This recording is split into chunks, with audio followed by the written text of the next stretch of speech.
Bonjour à tous et merci de suivre ce 23 heures.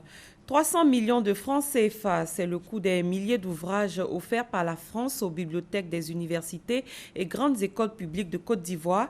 Ces ouvrages ont été officiellement remis par le Premier ministre Daniel Cablon-Duncan. Ils s'inscrivent dans le cadre du contrat de désendettement et de développement C2D. Hugues Hervé Blé. C'est une bibliothèque universitaire centrale désormais dotée de nouveaux ouvrages et d'un fonds documentaire important qui va recevoir les étudiants présents à l'université Félix Houphouët-Boigny de Cocody. On a au moins 100 000 ouvrages ici, d'une certaine durée de vie. Mais nous venons d'avoir des nouvelles acquisitions, plus de 5 000 ouvrages. Et bien avec les revues et les produits documentaires que nous avons en termes numériques avec la salle UNESCO et notre salle Internet, je crois que suffisamment nous avons de la documentation pour les étudiants. Les 18 000 ouvrages officiellement remis ce jeudi en présence du Premier ministre Daniel Cablon-Duncan sont destinés aux bibliothèques des 5 universités et des 3 grandes écoles publiques du pays, acquis dans le cadre du contrat de désendettement et de développement C2D. Ils sont évalués à 330 millions de francs CFA. Le C2D, c'est avant tout créer de nouveaux emplois dans les différents domaines, que ce soit l'agriculture, le secteur privé, mais c'est aussi par l'enseignement supérieur et la recherche que l'on participe à cette création d'emplois pour vous-même, chers étudiants. À ce stade, la contribution du C2D à l'enseignement supérieur et à la recherche, à la formation, s'élève déjà à plus de 21 milliards de francs CFA. Auparavant, nous n'avions pas de livres, pas de documents, parce que nous sommes en sciences juridiques. Je pense que les livres de droit seront à notre disposition. C'est un projet de grande envergure que tous saluons. Le Premier ministre se réjouit de ces acquis. Il marque à l'occasion la détermination du gouvernement à offrir des conditions d'études idéales aux étudiants. Des visites de terrain sont annoncées dans ce sens. Il faut aller sur place pour bien comprendre les préoccupations. Quand vous venez sur place, quand vous dites par exemple le Wi-Fi ne marche pas, quand vous venez sur place, quand vous dites l'électricité ne fonctionne pas dans les salles, vous comprenez ce que ça entraîne, davantage qu'à travers un dossier. Donc on veut se pénétrer davantage de ces éléments-là, conformément d'ailleurs à ce que le président Ouattara a souhaité au niveau du gouvernement. Aller sur le terrain, vous voyez, on bouge d'ailleurs beaucoup pour voir ce qui va, ce qui ne va pas. Écouter donc les utilisateurs, les bénéficiaires, nous dire ça va, ça ne va pas, et corriger le tir. À l'ensemble de la communauté universitaire, le gouvernement est décidé à offrir de meilleures conditions de vie et d'études. Dans ce cadre, une université virtuelle sera opérationnelle dès la rentrée universitaire 2015-2016. Vous suivez le 6h30, c'est la fin des opérations de dépollution des sites contaminés par les déchets toxiques. Les 3 derniers sites contaminés d'Alépé 2 et Djibi Village ont été dépollués. L'un d'entre eux a été visité par le ministre de l'Environnement, de la Salubrité urbaine et du Développement durable à l'Aquadio Rémy. Guillaume Zéré, Serge Coléa. À l'Aquadio Rémy, sur le site de Djibi Village. Ici, les villageois ont souffert du déversement des déchets toxiques. Le ministre de l'Environnement, de la Salubrité urbaine et du Développement durable est venu leur apporter la bonne nouvelle. Le traitement biologique des terres et matières polluées par les déchets toxiques du Promo Kuala sur les sites d'Alépé 1 et 2 est effectif. Après la dépollution qui a été menée par Trédi et Trafigura sur les 17 autres sites. Cela est donc une victoire pour la Côte d'Ivoire. Le gouvernement du président Ouattara vient donc aujourd'hui dire aux Ivoiriens, pour ce qui est la pollution faite par le déversement des déchets toxiques du Promo Kuala, c'est terminé, le problème a été résolu du point de vue écologique. Cet engagement de l'État à tourner définitivement la page des déchets toxiques a impliqué toute l'expertise requise en pareilles circonstances. Des experts locaux du BNET, le Bureau national d'études techniques et du développement, du CIAPOL, le Centre ivoirien antipollution et des experts occidentaux ont été à la tâche dans le traitement des sols de ces différents sites. Et il était presque impossible de passer ici sans se boucher les narines, jusqu'à ce que Biogénie soit amené ici pour nous permettre de vivre je n'ose pas dire à l'aise, mais c'est tout comme. Le ministre Ala Kwadio a aussi remis des médicaments au centre de santé de Djibi Village, ce qui va permettre de continuer la prise en charge sanitaire des personnes contaminées. Pour rappel, c'est en août 2006 que le Probo Kuala avait débarqué au port d'Abidjan avec plus de 580 tonnes de déchets toxiques. Déchets déversés aux alentours d'Abidjan et qui ont fait 17 morts et provoqué l'intoxication de milliers de personnes. La plus grande catastrophe environnementale de l'histoire de la Côte d'Ivoire. Un autre cas de pollution, cette fois à l'étranger. Une gigantesque coulée de boue a fait 17 morts dans un village du sud-est du Brésil. La localité a été ensevelie après qu'un barrage qui retenait de la boue toxique de déchets minéraux ait cédé. Les recherches se poursuivent pour retrouver des survivants. Alexis Ouedraogo. Maisons englouties, habitations détruites, voitures embourbées. Ce vendredi, des bulldozers travaillaient pour dégager les routes obstruées par la coulée de boue et des déchets miniers. 122 maisons ont été englouties par le torrent de boue et 150 personnes contraintes à s'abriter dans la nuit de jeudi au village voisin. Le barrage de Fuando retenait des boues toxiques de déchets minéraux sur une superficie équivalente à 10 stades de football. Pour des raisons encore inconnues, il a cédé jeudi en milieu d'après-midi, libérant cette importante coulée de boue. La présidente du Brésil, Dilma Rousseff, a proposé au gouverneur de l'État de Minas Gerais, où la catastrophe s'est produite, l'aide de l'armée et de la défense civile. L'État de Minas Gerais est le cœur minier du Brésil depuis le XVIe siècle. L'exploitation de l'or qui a fait la richesse initiale a été remplacée depuis par l'extraction de nombreux minéraires, notamment le fer et des pierres semi-précieuses. Selon les analystes, les coûts de nettoyage pourraient dépasser le milliard de dollars. Le zoo d'Abidjan a été doté de 4 nouveaux zèbres acquis pour un coût de 39 millions de francs CFA. Ces animaux ont été présentés avant-hier au public par le ministre des Eaux et Forêts, Mathieu Babodare. Nous Sangaré, Grâce Kando. Zoo d'Abidjan, autrefois ce parc zoologique, faisait la fierté de la Côte d'Ivoire. Mais suite à la crise post-électorale de 2010, ce parc a payé un lourd tribut avec la disparition de plusieurs espèces animales, perdant ainsi son lustre d'antan.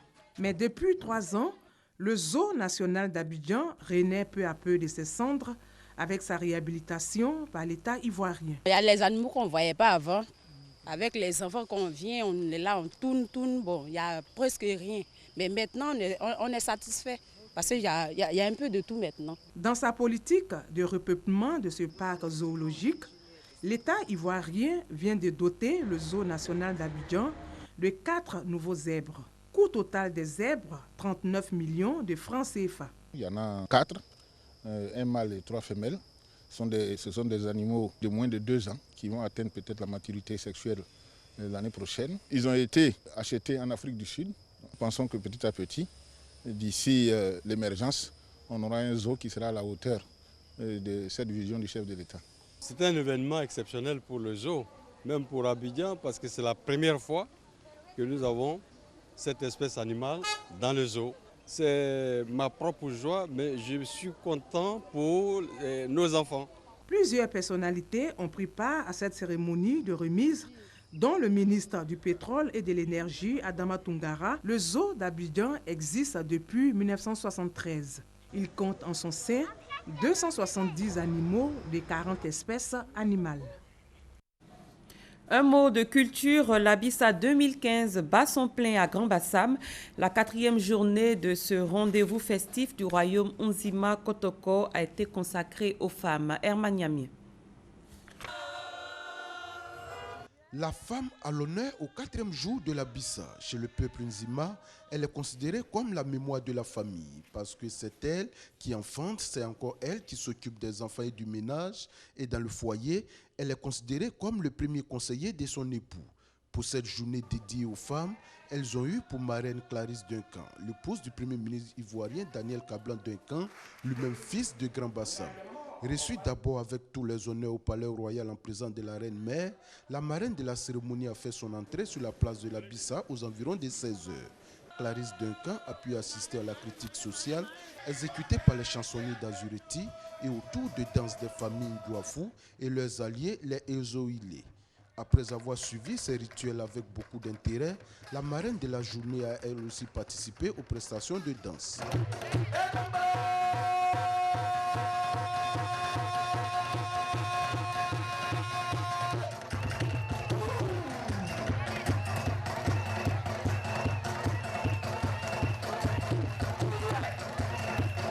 La Bissa se poursuit et la journée de ce jeudi est dédiée aux forces vives, avec pour thème l'union des forces vives de cette famille, gage de l'émergence du peuple Nzima.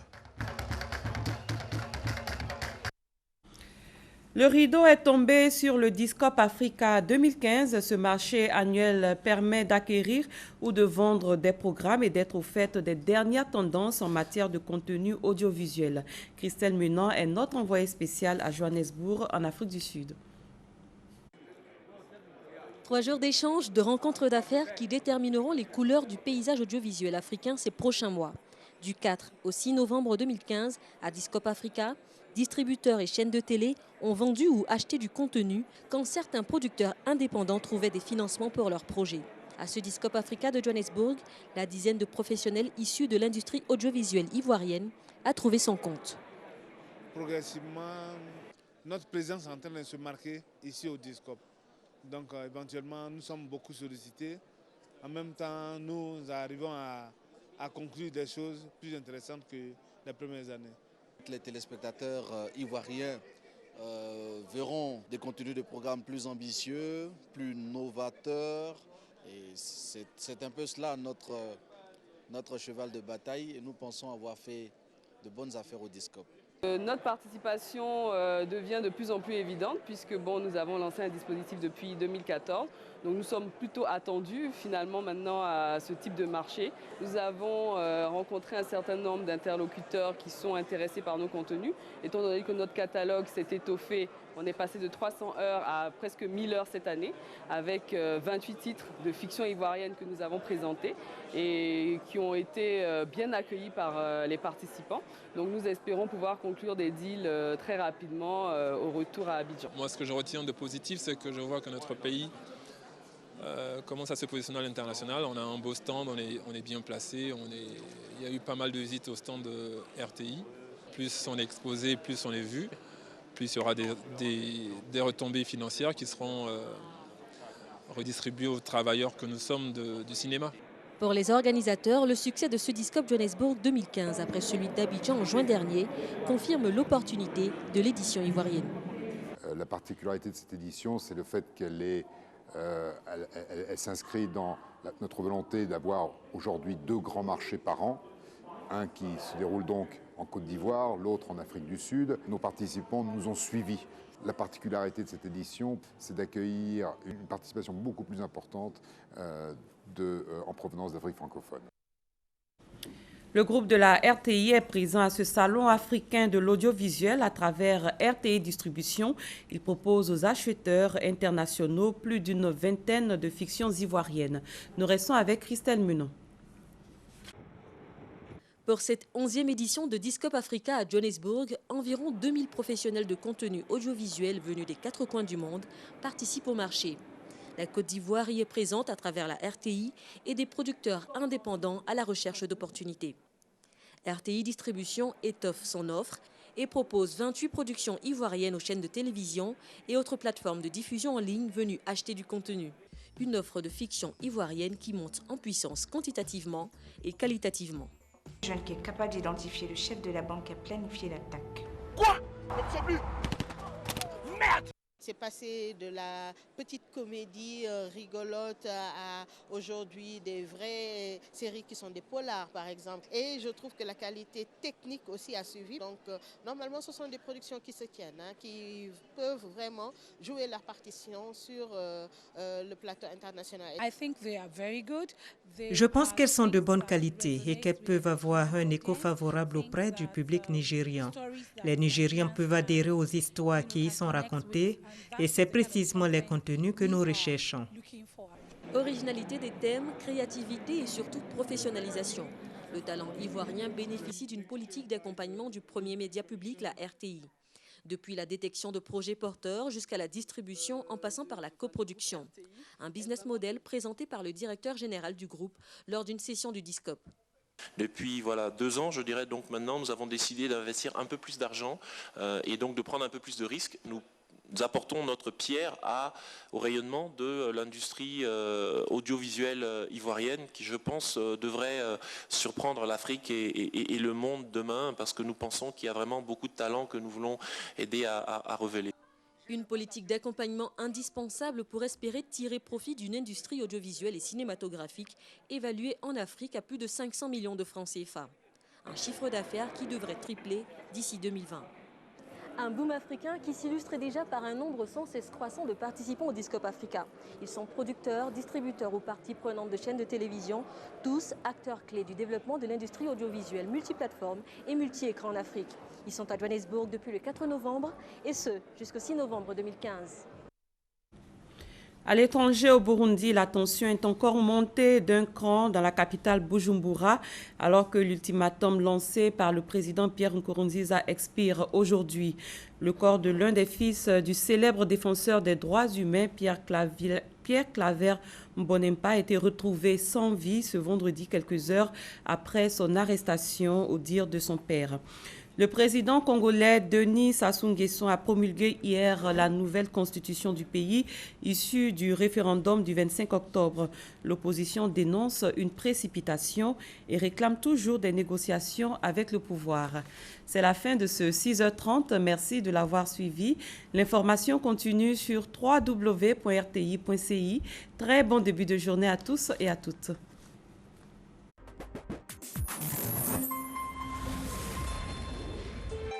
RTI 1, la chaîne qui rassemble.